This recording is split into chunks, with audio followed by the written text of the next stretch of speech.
Tout ça, par exemple, on va avoir une attirance physique envers quelqu'un, on va penser que c'est de l'amour, alors que c'est pas du tout ça. Je m'excuse, hein, c'est le sujet, donc on va mettre les pieds dans le plat. J'ai remarqué beaucoup en fait chez les musulmans.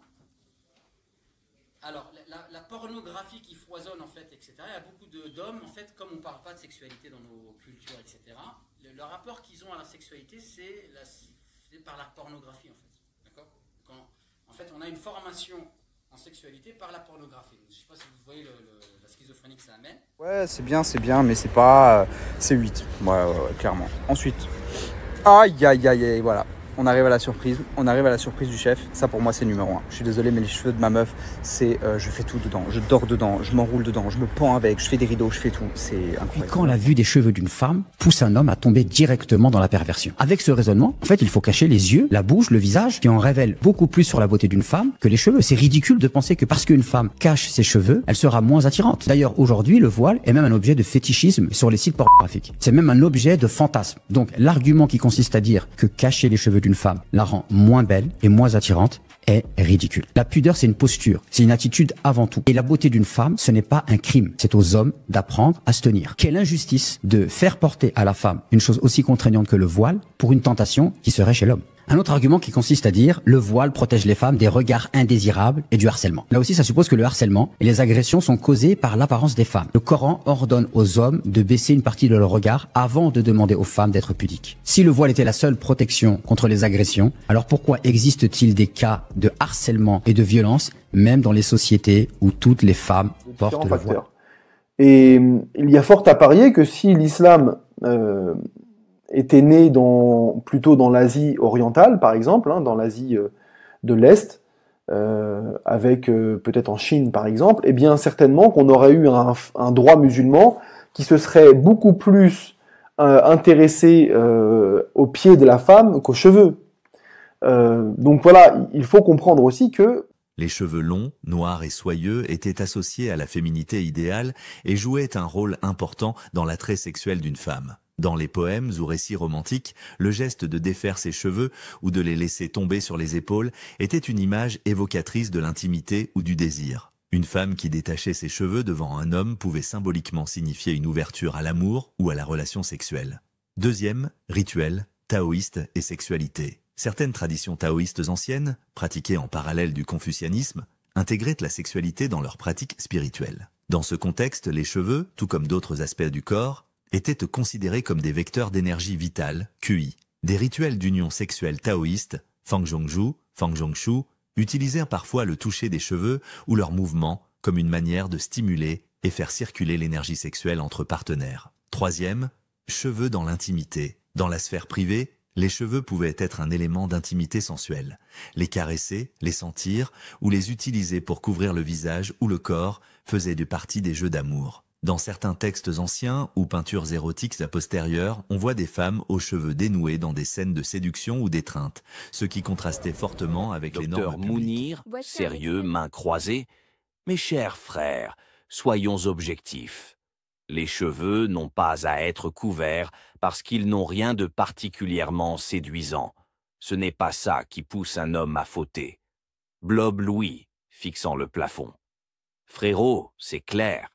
Quand je vois des cheveux, je pense dermatologie, pellicule, kératine. Franchement, aucun effet sur moi. Zéro hype capillaire. Docteur Mounir, hochant la tête. Merci, Louis. Il est temps d'éduquer nos cœurs, pas nos shampoings. Docteur Hitch entre en scène, sourire confiant, lunettes brillantes, voix suave. Docteur Hitch, ah, mes amis. Vous êtes brillants, mais là, je ne peux pas vous laisser dire ça. Les cheveux, c'est l'élégance incarnée. C'est la première chose que je remarque chez une femme. Une chevelure soyeuse, c'est un chef-d'œuvre en mouvement. Blob Louis, clignant des yeux, il vient de dire chef-d'œuvre, pour des cheveux. Ça va loin, là. Docteur Mounir, restant calme. Docteur Hitch, le regard de l'homme n'est pas un critère objectif. Si on couvrait tout ce que certains trouvent attirant, il faudrait interdire les voix graves, les parfums, voire les sourires. Docteur Hitch, passionné. Mais justement, c'est parce que les cheveux ont un tel pouvoir qu'ils devraient être mis en valeur. Une femme qui prend soin de ses cheveux, c'est une femme qui sait séduire sans parler. Blob Louis. Moi, j'ai séduit avec un bonnet tricoté. Ça compte? Dr. Hitch, rire léger. Si t'as du charisme, tout compte. Mais je maintiens, les cheveux sont dans mon top 1. Au-dessus des yeux, au-dessus du style, même au-dessus de l'intellect parfois, j'ose le dire. Docteur Mounir, calme mais piquant. Et c'est précisément ce genre de discours qui alimente la superficialité moderne. Nous, on veut élever l'âme, pas la coiffure. Blob Louis. Mais faut avouer, il y a des brushings qui élèvent l'âme quand même, non? Petit silence gênant. Dr. Hitch lève un sourcil, puis tout s'éclate de rire. Blob Louis, toujours perché, mais engagé. Dr. Hitch, passionné, sincère. Scène finale du débat, tout le monde semble apaisé après une discussion intense. Dr. Hitch, pensif. Franchement, si les cheveux peuvent autant séduire, je comprends mieux l'idée du voile. Ça a du sens, même si c'est pas mon monde. Blob Louis, avec un grand sourire. Ah, Hitch, t'as mis un pied dans la matrice, maintenant t'es des nôtres. Docteur Mounir, l'air grave regardant la caméra. En vérité, il est temps de dire la vérité à notre audience. Louis, tu veux le dire ou je le fais? Blob Louis, chuchotant d'un ton dramatique. Dis-le, frère, il est prêt. Docteur Mounir, se redressant, ton solennel. Nous ne sommes pas de simples prédicateurs, nous sommes des réformateurs. Dr. Hitch, surpris. Attendez quoi? Vous êtes quoi? Blob Louis. Des réformateurs. On bosse sur un islam 2.0, plus soft, plus capillaire friendly. Dr. Mounir. Et notre mentor, notre guide spirituel, celui qui a tout compris avant tout le monde. En chœur avec Blob Louis, Jacques l'Italie. Dr. Hitch, éclatant de rire. Pardon? Jacques quoi? Blob Louis, très sérieux. Jacques l'Italie. Il vit entre Milan et Saint-Ouen. C'est lui qui nous a ouvert les yeux. Le voile, c'est pas que textile, c'est politique. Docteur Mounir, avec un regard nostalgique. Un homme qui portait la barbe sans intention religieuse. Un visionnaire. Il disait souvent « Cachez les cheveux si vous voulez, mais cachez aussi les égaux. » Dr. Hitch, perplexe mais amusé. Ce sketch part trop loin. J'adore. Blob Louis, c'est ça le réformisme. Tu crois que tu fais un débat et tu te retrouves disciple de Jacques. Voix off dramatique. Zoom lent sur un portrait flou d'un homme en costard et lunettes noires avec une pizza dans la main. Jacques l'Italie. Il ne parle pas, il reforme. Docteur Ismaël Mounir, posé mais un peu trop réformiste ici. Blob Louis, naïf et décalé. Dr. Hitch, lucide et direct. Scène, table de discussion, ambiance détendue. Docteur Mounir, souriant légèrement. Vous savez, même Mia à sa manière, a déclenché des réflexions sur l'image de la femme musulmane dans le monde moderne. Blob Louis, l'air perdu. Mia qui? C'est une savante? Docteur Mounir, riant. Pas vraiment, Louis. Disons, une ancienne actrice pour adultes. Elle a porté le hijab dans une scène très controversée. Blob Louis, clignant des yeux.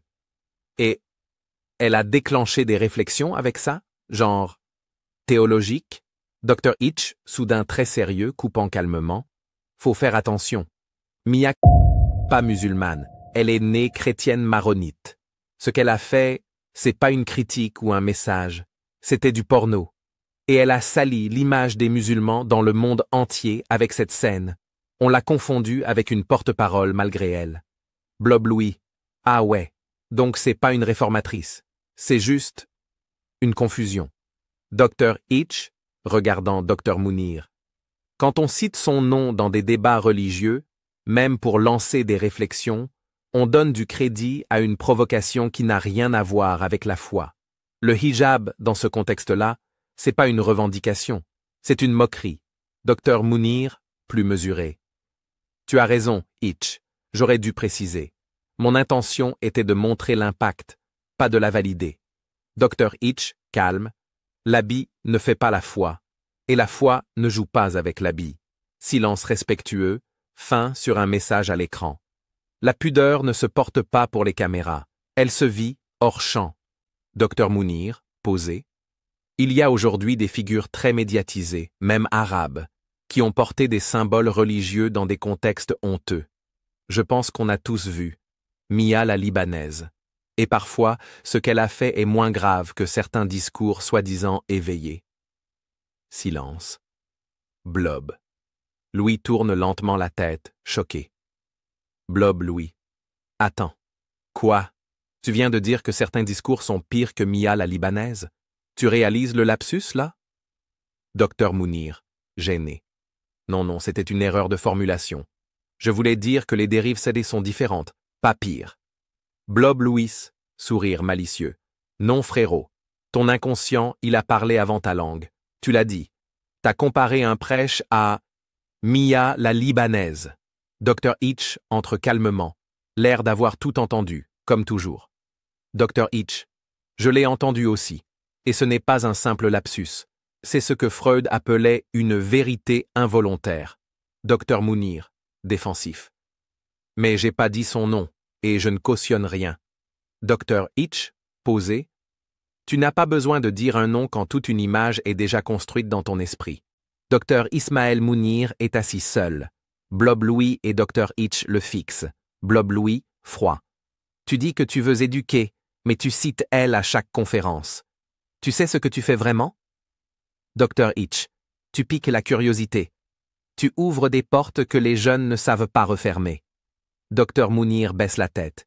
Il respire profondément. Dr. Mounir, voix basse. Je voulais prévenir, mais j'ai attisé. Je voulais dénoncer, mais j'ai diffusé. Je pensais guider, mais j'ai semé le doute. Oui. Est-ce que vous, qui êtes mariés, quand vous avez des rapports intimes avec vos enfants, faites pas en sorte de préserver vos enfants de ce qui se passe dans la chambre conjugale? Donc, sincèrement, c'est extrêmement troublant et extrêmement choquant. Est-ce que vous, qui êtes mariés, quand vous avez des rapports intimes avec vos enfants, faites pas en sorte de préserver vos enfants de ce qui se passe dans la chambre conjugale? Donc, sincèrement, c'est extrêmement troublant et extrêmement choquant.